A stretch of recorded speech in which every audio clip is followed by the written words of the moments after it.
Luce looked up into a maelstrom of shadows, a spectrum of shades of gray and deepest black. She should only be able to see as far as the ceiling overhead, but the shadow seemed somehow to extend beyond its limits, into a strange and hidden sky. They were all tangled up in each other, and yet they were distinct. Amid them was the lighter, grayish one she'd seen earlier. It was no longer shaped like a needle, but now looked almost like the flame of a match. It bobbed over them in the hallway. Had she really fended off that amorphous darkness? Todd started banging on the walls as if the hallway were closing in on them. Luce knew they were nowhere near the door. She grabbed for his hand, but their sweaty palms slid off each other. She wrapped her fingers tight around his wrist. He was white as a ghost, crouched down near the floor, almost cowering. A terrified moan escaped his lips. Because the smoke was now filling up the hallway, or because Todd could see the shadows too.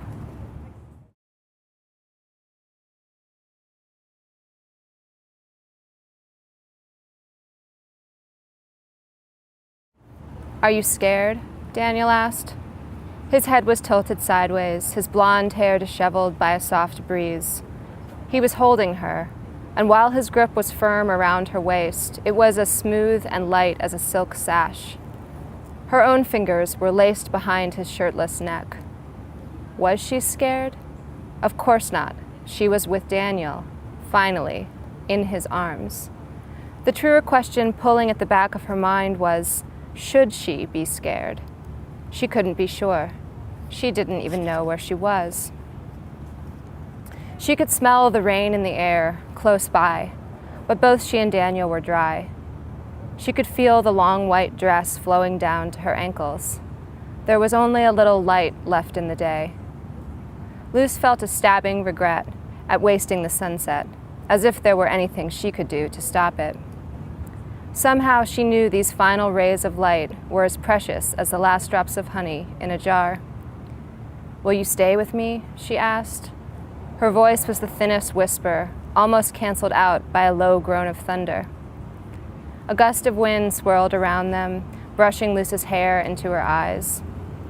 Daniel folded his arms more tightly around her, until she could breathe in his breath, could smell his skin on hers. "Forever," he whispered back. The sweet sound of his voice filled her up. There was a small scratch on the left side of his forehead, but she forgot it as Daniel cupped her cheek and brought her face nearer.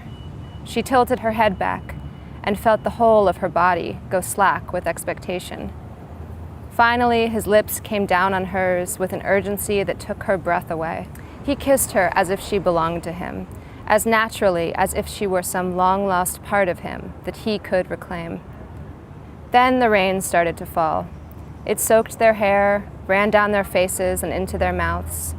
Luce reached around his back to draw him closer, and her hand slid over something velvet.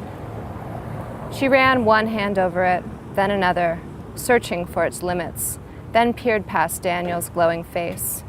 Something was unfurling behind him. Wings, lustrous and iridescent, beating slowly, effortlessly, shining in the rain. She'd seen them before, maybe, or something like them, somewhere.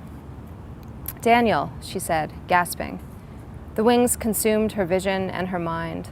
They seemed to swirl into a million colors, making her head hurt. She tried to look elsewhere, anywhere else, but on all sides, all she could see besides Daniel were the endless pinks and blues of the sunset sky, until she looked down and took in one last thing. The ground, thousands of feet below them.